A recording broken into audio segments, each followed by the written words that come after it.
Hi students, நான் உங்கள் வெற்றி டியூஷன் சென்டர்லேருந்து கல்யாண்குமார் பேசுகிறேன். இன்றைக்கி மாஸ்டரிங் மேத்ஸ் கிளாஸில் நம்ம என்ன பார்க்க போகிறோம் அப்படின்னா காம்ப்ளெக்ஸ் நம்பர். இந்த காம்ப்ளெக்ஸ் நம்பருடைய ப்ராப்பர்ட்டிஸ் என்னென்ன, இதில் என்னென்ன கான்செப்ட்ஸ் இருக்குது, அதே மாதிரி இந்த கான்செப்ட்ஸை பேஸ் பண்ண ப்ராப்ளம்ஸையும் நம்ம அந்த வீடியோவில் பார்க்க போகிறோம். நிறைய மாணவர்கள் இதோடைய பிடிஎஃப் லிங்க் கேட்குறீங்க ஸ்டூடெண்ட்ஸ். ஒவ்வொரு வீடியோ கீழேயுமே அந்தந்த செஷனுக்குரிய பிடிஎஃப் லிங்க் நான் கொடுக்க தான் செஞ்சுருக்கேன். நீங்கள் அதை ஜஸ்ட்டு கிளிக் பண்ணி டவுன்லோட் பண்ணிக்கோங்க, சரியா? இந்த வீடியோலையும் டிஸ்கிரிப்ஷன் பாக்ஸில் நான் பிடிஎஃப் லிங்க் கொடுத்துருக்கேன், ரைட்டா?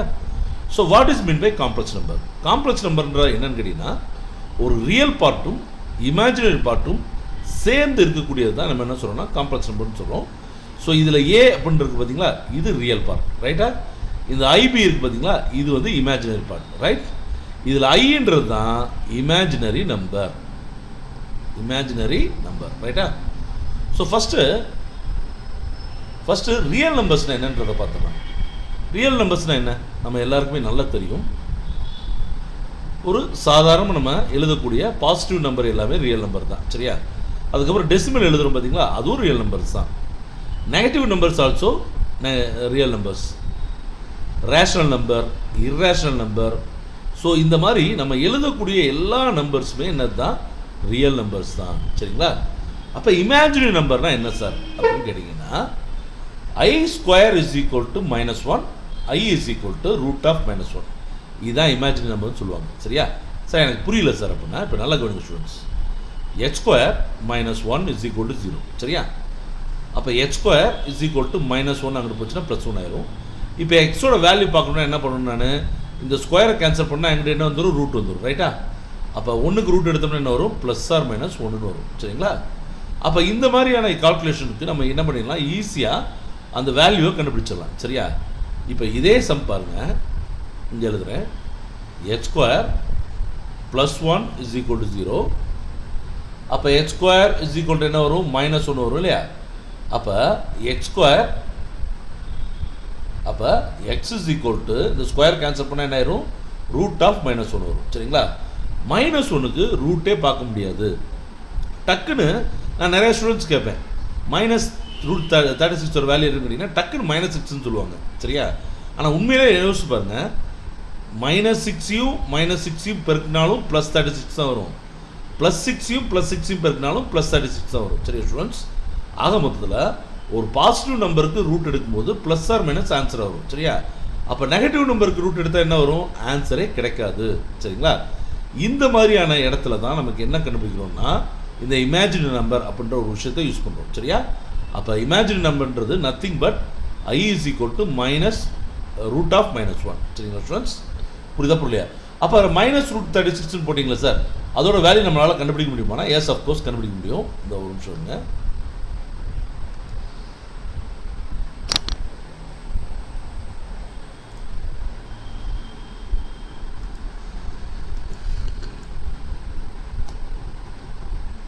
ஒன்றும் இல்லை ஸ்டூடெண்ட்ஸ், இப்போ நான் வந்து கால் அடிபட்டிருக்கனால நான் ஒரு சைடாக திரும்பி எழுதிட்டு இருக்கேன்.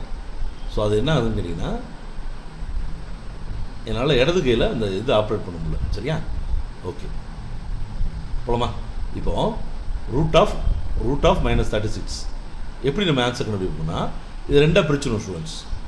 எப்படின்னா -1 × 36, சரியா?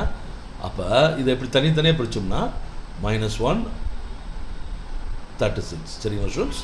ஸோ இந்த ரூட்டுக்குள்ளே இருக்கக்கூடிய மல்டிப்ளிகேஷனை நம்ம தனித்தனி ரூட் தான் எழுதிக்கிறோம், சரிங்களா? அப்போ 36ஓட வேல்யூ என்னது, √36ஓட வேல்யூ என்னது +or-6, இதோட வேல்யூ என்னது I, ரைட்டா ஸ்டூடெண்ட்ஸ்? இப்படி தான் நமக்கு ஒரு இமேஜினரி நம்பர் பிறக்குது, ரைட்டா? சரி, அடுத்த ஸ்டெப் பாருங்கள். நமக்கு ஏன் இமேஜினரி நம்பர் தேவைப்படணும் அப்படின்றத நம்ம பார்க்கலாம், சரிங்களா? நான் ஏற்கனவே சொல்லிட்டேன், x square +1 = 0. இந்த மாதிரி ஈக்குவேஷனை சால்வ் பண்ணும்போது தான் நமக்கு என்ன தேவைப்படுது அப்படின்னு கேட்டிங்கன்னா, இமேஜினரி நம்பர்ன்றது ஒன்று தேவைப்படுதுன்னு சொல்லிட்டேன், சரியா? இப்போ நல்ல கவனிங்க ஸ்டூடெண்ட்ஸ், இது எங்கெல்லாம் யூஸ் ஆகுது அப்படின்னு பார்த்தீங்கன்னா, அதாவது மேத்ஸில் வந்து பார்த்திங்கன்னா எல்லா இடத்துலையும் வந்து காம்ப்ளெக்ஸ் நம்பர் நம்ம யூஸ் பண்ண மாட்டோம். மேத்ஸ் அண்ட் சயின்ஸில் எங்கெங்கே யூஸ் பண்ணுறோம்னா, முக்கியமாக ஃபிசிக்ஸில் வேவ்ஸ் அனலைஸ் பண்ணுறதுக்கும், எலக்ட்ரிக்கல் சர்க்யூட்டை அனலைஸ் பண்ணுறதுக்கும், டைனமிக் சிஸ்டத்தை வந்து நம்ம மெஷர் பண்ணுறதுக்கும் அல்லது அதை கண்ட்ரோல் பண்ணுறதுக்கும் நமக்கு என்ன தேவைப்படுது அப்படின்னு கேட்டிங்கன்னா, இமேஜினரி நம்பர் தேவைப்படுது, சரிங்களா ஸ்டூடெண்ட்ஸ்? அதாவது இங்கே வந்து இமேஜினரி நம்பர்ஸை வச்சு நம்ம என்ன பண்ணுறோம்னா இன்னும் சிக்கலான மேத்தமெட்டிக்கல் ஃப்ரேம் ஒர்க்கை நம்ம பண்ணுறோம். புரியுதா ஸ்டூடெண்ட்ஸ்? சார் இன்னும் எங்களுக்கு சரியாக புரியல அப்படின்னா நல்லா கவனிங்க ஸ்டூடெண்ட்ஸ். இப்போ ஒரு ரியல் லைஃப் எக்ஸாம்பிள் எடுத்துக்குவோம். In an electrical engineering, alternating current circuits often use imaginary numbers to represent impedance. இம்பிடன்ஸ்னா தயக்கம்ன்றதை வச்சுக்கலாம். இந்த இடத்துல வந்து ரெசிஸ்டன்ஸ் அப்படின்னு சொல்லலாம். சரிங்களா? Of capacitor and inductors. சரிங்களா ஸ்டூடெண்ட்ஸ்? ஸோ பொதுவாக நம்ம வீட்டில் யூஸ் பண்ணக்கூடிய ஏசி சர்க்யூட் இருக்குது பார்த்தீங்களா, அங்கே நிறைய இம்பிடன்ஸ், அதாவது நிறைய ரெசிஸ்டன்ஸ் இருக்கும். எதுக்கு? கெப்பாசிட்டர்ஸ்க்கு இருக்கும், இண்டக்டர்ஸ்க்கு இருக்கும். இந்த மாதிரியான இடத்துல வந்து நம்ம என்ன பண்ணுறோம்னா இமேஜினரி நம்பரை யூஸ் பண்ணுறோம். இப்போ உதாரணத்துக்கு இண்டக்டருடைய இம்பிடன்ஸை யூஸ் பண்ணும்போது Z is equal to I omega எல்னு சொல்லுவோம். சரிங்களா? இதில் ஐன்றது என்னது? Imaginary number. இப்போ பார்த்தோம்னா ஸ்டூடெண்ட்ஸ், ஒமேகான்றது என்னன்னு கேட்டிங்கன்னா ஆங்குலர் ஃப்ரீக்வன்சி, எல்ன்றது இண்டக்டன்ஸ். சரிங்களா? ஸோ இந்த மாதிரியான இடங்கள்லாம் நம்ம என்ன பண்ணுறோம்னா ஐ யூஸ் பண்ணுறோம். சரியா? இப்போ உங்களுக்கு ஓரளவுக்கு புரிஞ்சிருக்கும். பட் இன்னும் இந்த டெப்த்தாக புரிஞ்சுக்கணும் அப்படின்னா நம்ம ஃபிசிக்ஸ் கிளாஸில் தான் புரிய வைப்போம். சரிங்களா? அதை நம்ம அடுத்தது பார்க்கலாம். ரைட்? இப்போ நம்ம எல்லாருக்குமே இப்போ ஒரு விஷயம் தெரிஞ்சு போச்சு. என்ன தெரிஞ்சு போச்சு? ரூட் ஆஃப் -1 வேல்யூ தான் ஐ அப்படின்றது புரிஞ்சு போச்சு. சரியா? இப்போ வந்து ஐயோட பவர்ஸ் வந்து ஒவ்வொரு இடத்துலையும் ஒவ்வொரு மாதிரி மாறும். அது என்னன்றதை பார்த்துடலாம். சரிங்களா?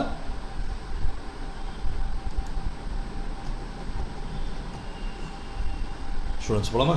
பாருங்கள், கொஞ்சம் இன்றைக்கி கொஞ்சம் ஊடையில் கட்டாய் தான் ஸ்டூடெண்ட்ஸ் வரும். தயவுசெய்து கோவிச்சுக்காங்க.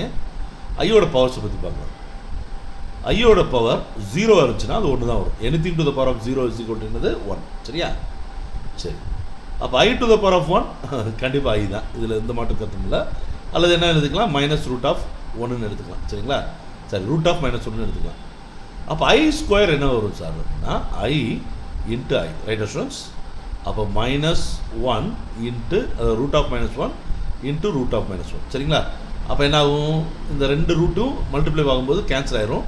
அல்லது √-1 ஹோல் ஸ்கொயர்னு வரும். எப்படி போட்டாலும் நமக்கு ஆன்சர் என்னது? -1. சரிங்களா? அப்போ ஐ ஸ்கொயரோட வேல்யூ என்னது? -1. சரியா? அப்போ ஐ கியூப் என்ன சார் வரும் அப்படின்னா, இந்த ஐ கியூப் எப்படி எழுதிக்கலாம்? ஐ ஸ்கொயர் இன்ட்டு ஐன்னு எழுதிக்கலாமா? புரியுதா ப்ளஸ்? இந்த கியூப் என்ன ரெண்டாக பிரிச்சுறேன், 2 + 1 அப்படின்னு பிரிச்சுறேன். அப்போ ஐ ஸ்கொயர் இன்ட்டு 1 எழுதிக்கலாம். ஆல்ரெடி ஐ ஸ்கொயரோட வேல்யூ என்னது? -1 into I, that is equal to -i.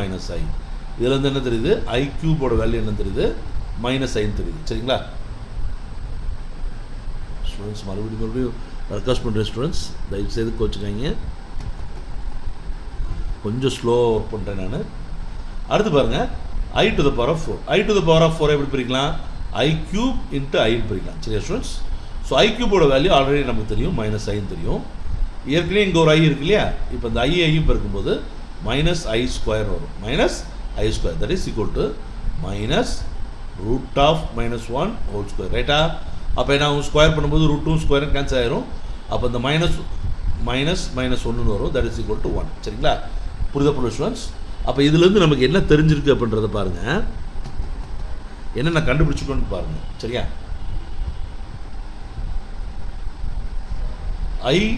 I to the power of 0 value 1, i to the power of 1 value i ஸ்கொயரோட வேல்யூ என்னன்னு கேட்டிங்கன்னா -1, ஐ கியூபோட வேல்யூ என்னன்னு கேட்டிங்கன்னா -i, i to the power of 4ன்னு எடுத்துக்கிட்டிங்கன்னா +1. சரியா? அது என்ன சார் I4 வரைக்கும் எடுத்துருக்கீங்க, I5 என்ன சார் வரும் அப்படின்னா, நல்லா கவனிச்சுங்க ஸ்டூடெண்ட்ஸ், I5 என்ன வரும் அப்படின்னு கேட்டிங்கன்னா மறுபடியும் ஐ தான் வரும். ஐ டு த பவர் ஆஃப் 6 என்ன வரும்னா -1 வரும். சரிங்களா? அது ஏன்றதை நம்ம பார்க்கலாம். அது ஏன்றதை இப்போ நம்ம இந்த இடத்துல பார்த்துக்கலாம். இப்போ நான் ஐ பவர் 6 போட ஸ்டூடெண்ட்ஸ் பாருங்கள், ஐ பவர் 6 யூஸ் பண்ணுறேன். அப்போ அது நான் எப்படி பிரிச்சுக்கிறேன்னா, i to the power of 6 4 + 2ன்னு பிரிச்சுக்கிறேன். சரிங்களா? That is i to the power of 4 into i to the power of 2. I to the power of 4ஓட வேல்யூ என்னது? 1. ரைட்டா? Into i square. நான் சொன்னேன் பார்த்தீங்களா, i to the power of 6 என்ன வரும்? ஐ ஸ்கொயர் தான் வரும்னு சொல்கிறேன். சரியா? இதிலேருந்து நமக்கு என்ன தெரியும்னா ஸ்டூடெண்ட்ஸ், நல்ல ஒரு விஷயத்தை புரிஞ்சுக்கோங்க. இல்லை இன்னொரு எக்ஸாம்பிள் கூட பார்ப்போம். I to the power of 7 என்ன வருதுன்னு பாருங்களேன், i to the power of 4 into i to the power of 3. சரியா? அப்போ i to the power of 4 என்ன வந்துடும்? 1 வந்துடும். திருப்பி ஐ கியூப் வரும். சரிங்களா ஸ்டூடெண்ட்ஸ்? இதுலேருந்து நம்ம என்னென்னா, இந்த ஐயோட பவர் என்ன இருக்குது பார்த்தீங்களா ஸ்டூடெண்ட்ஸ், இந்த எண்ணை நம்ம எப்படி பிரிக்கலாம்னா 4³ + xன்னு பிரிச்சுக்கலாம். 4³ + x. சரியா? அப்போ நல்லா கவனிங்க, I to the power of n அப்படின்றது I to the power of x எடுத்துக்கலாம். புரியுதுங்களா students?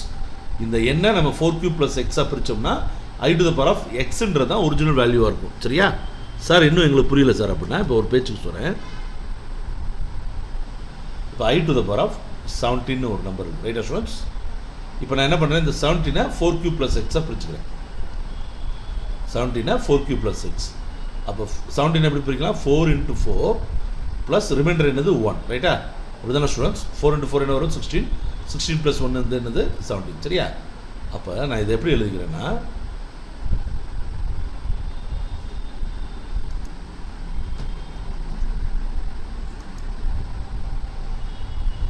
I to the power of 17 is equal to I to the power of 4 × 4 + 1. சரிங்களா? that is equal to I to the power of 1ன்னு எழுதிக்கலாம். புரியுதா students? இந்த பாருங்கள், இந்த எக்ஸோட பவர் தானே I to the power of x போட்டிருக்கோம், அந்த மாதிரி எழுதிக்கலாம். புரியுதுங்களா? அப்போ இது மாதிரி சம்ம வந்து ஈஸியாக நம்ம செஞ்சு முடிச்சிடலாம் ஸ்டூடெண்ட்ஸ். சரிங்களா? ஸோ இதை வச்சு தான் நம்ம இந்த இடத்துல இதே பண்ணியிருக்கோம். I to the power of 0னா 1, I to the power of 1னா 1, I ஸ்கொயர்னா -y, I கியூப்னா -i, I to the power of 4னா 1. சரிங்களா?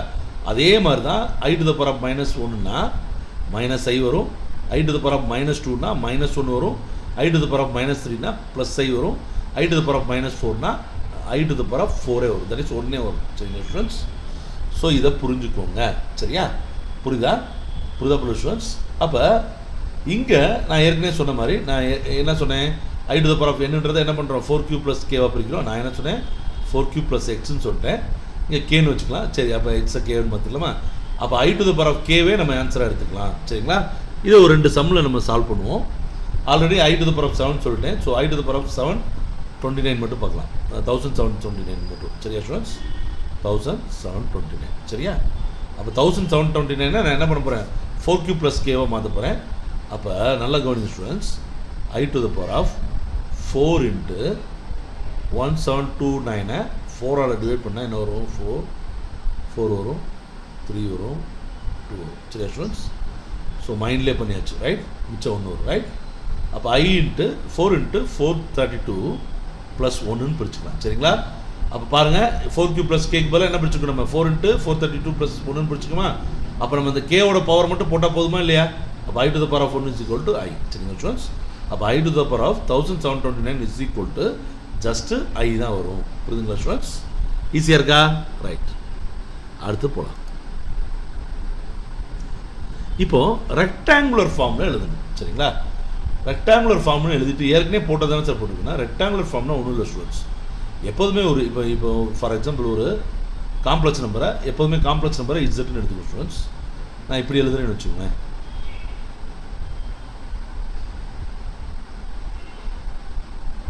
இப்படி எழுத மாட்டோம் நம்ம. எப்போதுமே ஃபஸ்ட்டு ரியல் பார்ட்டையும் அடுத்தது இந்த இமேஜினரி பார்ட்டு தான் எழுதுவோம். புரியுதா ஸ்டூடெண்ட்ஸ்? இதை இப்படி எழுதலாம், இல்லை 7 எழுதலாம், இல்லைனா இந்த மாதிரி நான் ஏற்கனவே எழுதிருக்கேன் பார்த்தீங்களா, z is equal to 2 + i × -1 இப்படி எழுதலாம். சரிங்களா ஸ்டூடெண்ட்ஸ்? ஸோ இந்த ஃபார்மெட்டில் எழுதுறது பேர் தான் என்னது, ரெக்டாங்குலர் மூமெண்ட். ரைட்டா? ரெக்டாங்குலர் ஃபார்ம் அப்படின்னு அர்த்தம். சரிங்களா? உதாரணத்துக்கு பாருங்கள், a + bi இருக்கா, இதில் என்னது, இது ரியல் பார்ட், இது இமேஜினரி பார்ட். சரியா ஸ்டூடெண்ட்ஸ்? புரியுதுங்களா? இந்த ரியல் பார்ட்டை நம்ம எப்படி எழுதுவோம் அப்படின்னா, இப்போ உதாரணத்துக்கு ஸ்டூடெண்ட்ஸ், இந்த z is equal to 3 + 4i இருக்கு இல்லையா, இதில் ரியல் பார்ட் இருக்கு இல்லையா, ரியல் பார்ட் இதை RE என்னது, REனா real part. Real part of z is equal to what? 3 தான் ரியல் பார்ட் ஆஃப் z. சரியா ஸ்டூடெண்ட்ஸ்? அப்போ இமேஜினரி பார்ட்டை எப்படி எழுதுவோம்னா IM ஆஃப் zன்னு எழுதுவோம். சரிங்களா? அப்போ அது என்னது, 4iன்னு எழுத வேண்டியதில் 4 மட்டும் எழுதினா போதும். சரியா ஸ்டூடெண்ட்ஸ்? ஐன்றது இமேஜினரி யூனிட். ரைட்டா? Imaginary unit. ரைட்டா? Okay students. அடுத்தது Cartesian form of complex number இல்லைன்னா ஆர்கன் பிளான். ரைட்டா? ஸோ கார்ட்டீசியன் ஃபார்ம் அப்படின்றதும் ஆர்கன் பிளானும் ஒன்றா அப்படின்னு கேட்டிங்கன்னா கண்டிப்பாக கிடையாது. சின்ன சின்ன டிஃப்ரென்ஸ் இருக்குது, ரொம்ப மினிமம் டிஃப்ரென்ஸ் தான் இருக்குது. ரைட்டா ஸ்டூடெண்ட்ஸ்? அதனால நம்ம ரெண்டுத்தையுமே சேர்த்தே படிச்சுக்கலாம். சரிங்களா?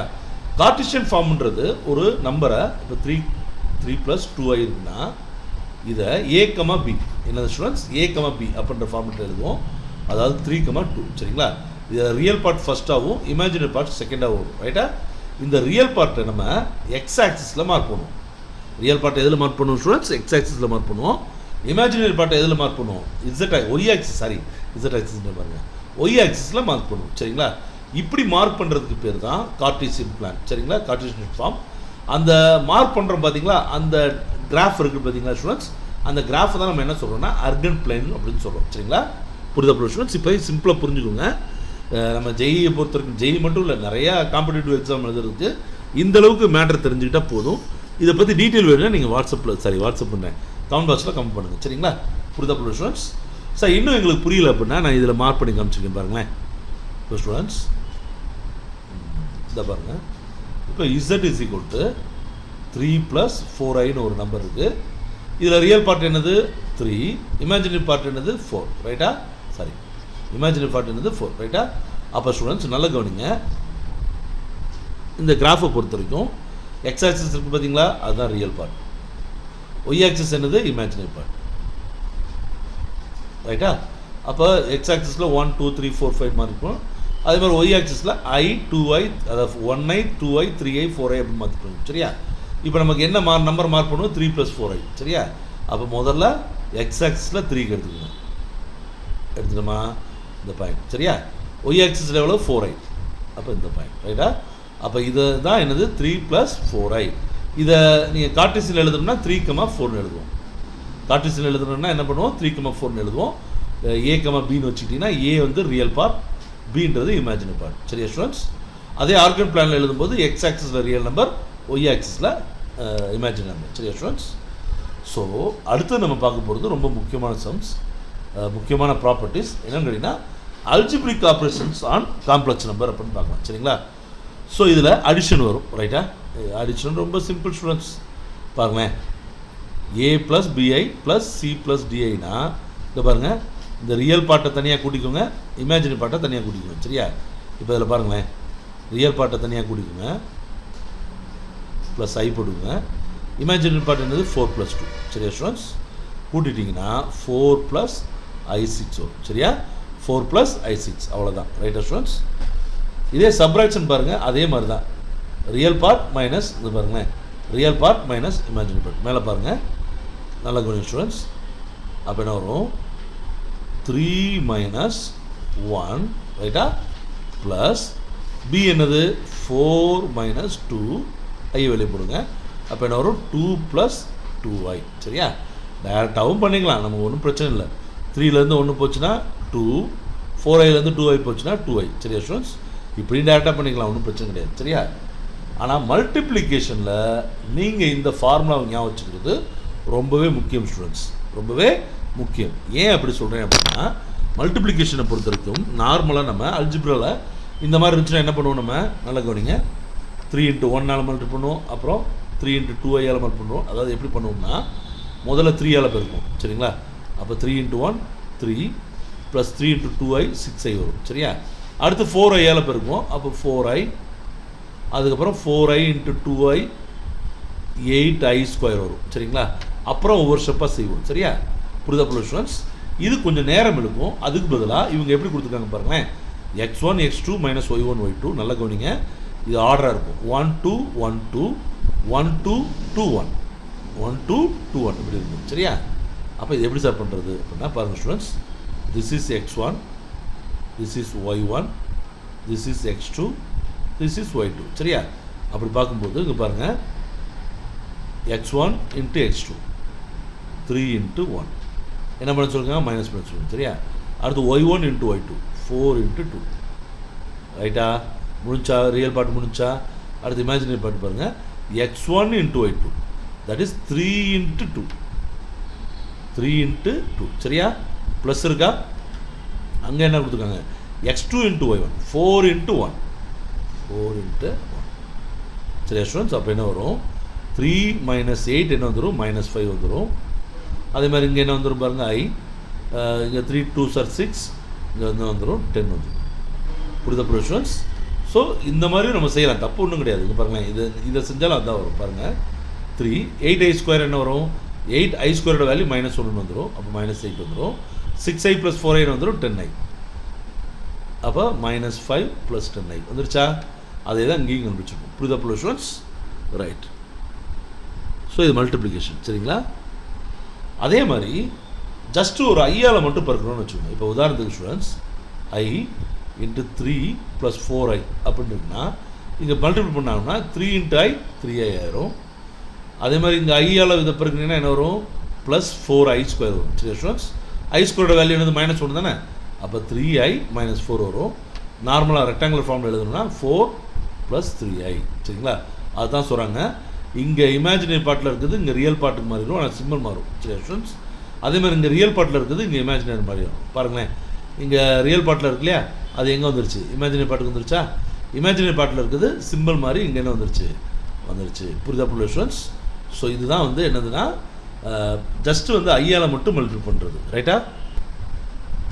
ஓகே ஸ்டூடெண்ட்ஸ், அடுத்தது காம்ப்ளெக்ஸ் நம்பர் பார்த்தீங்கன்னா லாப்ஸ் இண்டிசஸ் எல்லாத்தையுமே அக்செப்ட் பண்ணிக்கணும் ஸ்டூடெண்ட்ஸ். உதாரணத்துக்கு பாருங்களேன், z⁴m × z⁴n = z⁴m + n. அதே மாதிரி z⁴m / z⁴n z⁴m - n. சரிங்களா, அதே மாதிரி தான் இந்த பவர் டு பவர் இருந்துச்சுன்னா மல்டிப்ளிகேஷன் ஆகும். அதே மாதிரி இந்த மாதிரி சிங்கிள் பவராக இருந்துச்சுன்னா பேஸ்க்கு தனித்தனியாக என்ன பண்ணிக்கலாம், பவர் போட்டுக்கலாம். இதெல்லாம் வந்து நார்மலாக நமக்கு இண்டிசஸில் வரக்கூடிய எல்லா ரூல்ஸும் இதுலேயும் அக்செப்ட் ஆகும். சரியா ஸ்டூடெண்ட்ஸ், இது ஞாபகம். சரியா, அடுத்து நம்ம என்ன பார்க்க போகிறோம்னா கான்ஜுகேட் அப்படின்ற விஷயத்தை பார்க்க போகிறோம். சரியா, நீங்கள் 9th இல்லை 8th படிக்கும்போது ரேஷனல் நம்பர்ஸை இர்ரேஷனலில் மாற்றுவோம். இப்போ 1/√3 + 2 இருக்குன்னா உடனே கான்ஜுகேட்டால் பெருங்க அப்படின்னு சொல்லி இதால் பெருக்க சொல்லியிருப்பாங்க. சரியா, இங்கே √3 + 2 இருக்குன்னா என்ன பண்ணுவோம், √3 - 2. சேம் கான்செப்ட் தான் ஸ்டூடெண்ட்ஸ். x + iy அப்படின்னு ஒரு நம்பர், ஒரு காம்ப்ளெக்ஸ் நம்பர் இருக்குன்னா அதோட கான்ஜுகேட் வந்து x - iy. ஒருவேளை x - iy அப்படின்னு ஒரு நம்பர் இருந்துச்சுன்னா அதோட கான்ஜுகேட் என்னது, x + iy. சரிங்களா, இங்கே பாருங்களேன், 3 + 4iயோட கான்ஜுகேட் என்னது, 3 - 4i.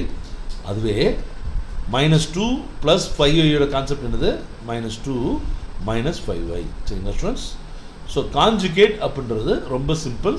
நடுவில் இருக்கக்கூடிய சிம்பிளை மட்டும் மாற்றுங்க. ப்ளஸ் இருந்தால் மைனஸ் மாற்றுங்க, மைனஸ் இருந்தால் ப்ளஸ் மாற்றுங்க. சரியா, இதுவே ஜாமெட்ரிக்கல் ரெப்ரசன்டேட்டிவ்ஸ் எப்படி இருக்குன்னா இப்படி தான் ஸ்டூடெண்ட்ஸ் இருக்கும்.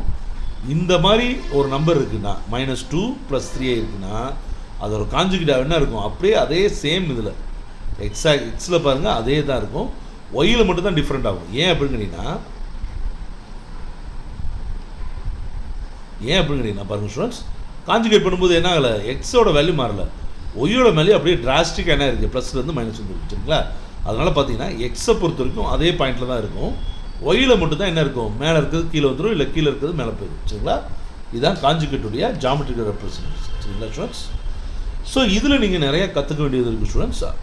கான்ஜுகேட்டை பொறுத்த வரைக்கும் நிறைய ப்ராப்பர்ட்டிஸ் இருக்குது, முக்கியமான ப்ராப்பர்ட்டிஸ். இப்போ உதாரணத்துக்கு 2 கான்ஜுகேட் நம்பரை 2 காம்ப்ளெக்ஸ் நம்பரை ஆட் பண்ணி காமனாக கான்ஜுகேட் பார்க்குறதும் ஒன்று தான். அதுவே தனித்தனியாக கான்ஜுகேட் பண்ணி ஆட் பண்ணுறதும் ஒன்று தான். சரியா, அதே மாதிரி தான் ஸ்டூடெண்ட்ஸ் -1 ரெண்டுத்தையும் மைனஸ் பண்ணிவிட்டு கான்ஜுகேட் பண்ணுறதும் ஒன்று தான், ரெண்டுத்தையும் தனித்தனியாக கான்ஜுகேட் பண்ணிவிட்டு மைனஸ் பண்ணுறதும் ஒன்று தான். சரிங்களா, ஸோ மல்டிப்ளிகேஷனுக்கும் சேம் ரூல் பொருந்தும். பாருங்கள், z1 × z2 அதுக்கப்புறம் கான்ஜுகேட் பார்த்தாலும் சரி, இல்லை தனித்தனியாக கான்ஜுகேட் பண்ணி மல்டிப்ளை பண்ணாலும் சரி, என்ன தான் இருக்கும், ஈக்குவலாக தான் இருக்கும். அதே மாதிரி தான் டிவிஷன். சரிங்களா ஸ்டூடெண்ட்ஸ், மாடுலஸை பொறுத்த வரைக்கும் நல்ல கவனிங்க ஸ்டூடெண்ட்ஸ். மாடுலஸ்ன்றது நான் நடத்தலை, பின்னாடி நடத்துகிறேன். ஆனால் ஞாபகம் வச்சுக்கோங்க, சாதாரண நம்பருடைய காம்ப்ளெக்ஸ் நம்பருடைய கான்ஜுகேட்டும் அந்த காம்ப்ளெக்ஸ் நம்பருடைய கான்ஜுகேட் எடுத்துக்கணும் இல்லையா, அதோடைய மாடுலஸ் வேல்யூ ஒன்றா தான் இருக்குது. புரியுதா ஸ்டூடெண்ட்ஸ்? அதே மாதிரி ரியல் நம்பர் வந்து ரியல் நம்பர் மட்டும் இப்போ z = 2 மட்டும் இருக்குன்னு வச்சுக்கோங்களேன். அப்போ z கான்ஜுகேட் என்ன தான் வரும், 2 தான் வரும். ஏன்னா ரியல் பார்ட்டு தான் என்ன, ரியல் பார்ட்டு மட்டும்தானே இருக்குது, இமேஜினரி பார்ட்டு தான் இல்லையே. அதனால் 0i போட்டாலும் அதே நம்பர் தான் வரும், 2 தான் வரும். சரிங்களா ஸ்டூடெண்ட்ஸ், ஸோ இதெல்லாம் ஞாபகம் வச்சுக்கோங்க. ரைட், அடுத்தது modulus of complex number. Sorry கரெக்டாக தான் சொல்கிறேன். அப்படின்னா என்னென்ன ஸ்டூடெண்ட்ஸ், z = x + iy இருக்குது அப்படின்னா mod of z = என்ன வரும், √(x² + y² வரும். சரிங்களா, இப்போ நம்ம இங்கே பாருங்களேன், z = 3 + 4i இருக்குது அப்படின்னா mod of z என்ன வரும்னு கேட்டிங்கன்னா √3² + 4² வரும். அப்போ √3² என்னது 9, 4² எவ்வளவு 16, that is equal to √25 வரும். சரிங்களா ஸ்டூடெண்ட்ஸ், அப்போ mod of z என்ன வந்துடும் 5, அதுதான் ஆன்சர். சரிங்களா, புரியுதா ஸ்டூடெண்ட்ஸ்? இப்போது இந்த இடத்துல உங்களுக்கு புரியும் பாருங்களேன். இப்போ இசட்டுடைய மாட் வேல்யூவும் காஞ்சுகேட் ஆஃப் இசட்டோட மாட் வேல்யூ 1. ஏன் அப்படிங்கிறீங்கன்னா இப்போ பாருங்கள், இசட் இஸ் ஈக்குவல் டு 2 + ஐன்னு வச்சுக்கலாம். சரி ஸ்டூடெண்ட்ஸ், மாட் ஆஃப் இசட் என்ன வரும்? √2² + 1 வரும், 1² வரும். அதாவது 2 இருக்குது, இங்கே பிக்கு பதில் என்ன இருக்குது? 1 தானே இருக்குது, அப்போ √5 வந்துடும். ரைட்டா ஸ்டூடெண்ட்ஸ்? சேம் இசட்டுக்கு காஞ்சுகேட் எடுத்திங்கன்னா 2 - I வரும். அதுக்கு ரூட் எடுத்துங்களேன், அதுக்கு மாடுலஸ் வேல்யூ எடுத்துங்களேன், அங்கேயே என்ன தான் வரும்? 2² - 1² வரும். அப்போ √5 தான் வரும். புரியுதா ஸ்டூடெண்ட்ஸ்? அதனால தான் இப்படி சொல்கிறாங்க. சரியா? அதாவது இசட்டோட mod of value conjugate of இசட்டோட மாட் ஆஃப் வேல்யூ 1. ரைட்டுங்களா? இதில் எதுவும் டவுட் இருக்குங்களா ஸ்டூடெண்ட்ஸ்? ரைட். ஸோ மாடுலஸ் வேல்யூக்கும், அதாவது மாடு எடுக்கிறோம் பார்த்தீங்களா, அதுக்கும் ப்ராப்பர்ட்டிஸ் இருக்குது ஸ்டூடெண்ட்ஸ். பாருங்கள், நான் ஏற்கனவே சொன்ன மாதிரி இசட்டுக்கும் காஞ்சுகேட் இசட்டுக்கும் மாட் வேல்யூ 1 தான். அதே மாதிரி தனித்தனியாக டிவைட் பண்ணும்போதும் மல்டிப்ளை பண்ணும்போதும் பாருங்கள், இந்த 1, இந்த 2, இந்த 3 எடுத்துக்கோங்களேன். ரொம்ப சிம்பிளாக இங்கே வச்சுக்கலாம் ஸ்டூடெண்ட்ஸ். மல்டிப்ளை பண்ணிவிட்டு மாட் வேல்யூ பார்த்தாலும் சரி, மாட் வேல்யூ பார்த்துட்டு மல்டிப்ளை பண்ணாலும் சரி ஈக்குவல் தான். டிவைட் பண்ணிவிட்டு மாட் வேல்யூ பார்த்தாலும் சரி, மாட் வேல்யூ பார்த்துட்டு டிவைட் பண்ணாலும் ஈக்குவலாக தான் வரும். சரிங்களா? அது மாதிரி தான் இந்த இது வரும். சரிங்களா ஸ்டூடெண்ட்ஸ்? ஆனால் இந்த அடிஷன் சப்ராக்ஷன் இருக்குது பார்த்தீங்களா, அதில் நீங்கள் கொஞ்சம் ஞாபகம் வச்சுக்கணும் ஸ்டூடெண்ட்ஸ். ட்ரையாங்கிள் இன்இக்வாலிட்டின்னு சொல்லுவாங்க. பாருங்களேன், ஆட் பண்ணிவிட்டு மாட் வேல்யூ பார்க்குறீங்க, தனித்தனியாக மாட் வேல்யூ பார்க்குறீங்கன்னா இந்த வேல்யூ இருக்குது பார்த்தீங்களா, இதை விட இது கிரேட்டராக இருக்கும் அல்லது ஈக்குவலாக இருக்கும். அதுவே இது பண்ணிங்கன்னா மைனஸ் பண்ணிங்கன்னா இந்த வேல்யூ கிரேட்டராக இருக்கும், இதை விட இல்லைனா ஈக்குவலாக இருக்கும். சரிங்களா ஸ்டூடெண்ட்ஸ்? புரிதா புரியலையா? அதே மாதிரி ரியல் பார்ட் வந்து என்ன இருக்குன்னா மாட் ஆஃப் இசட்டை விட கம்மியாக இருக்கும், இமேஜினரி பார்ட்டும் மாட் ஆஃப் வேல்யூ விட கம்மியாக இருக்கும். சரிங்களா? பவர் வந்து நீங்கள் மாட் வேல்யூ பார்த்ததுக்கப்புறம் எடுத்தாலும் சரி, இல்லை பார்த்துட்டு எடுத்தாலும் சரி என்ன தான் இருக்கும்? ஈக்குவலாக தான் இருக்கும். இந்த ட்ரையாங்கிள் இன்இக்வாலிட்டி மட்டும் நல்லா தரமாக ஞாபகம் வச்சுக்கணும். சரியா ஸ்டூடெண்ட்ஸ்? புரியுதுங்களா?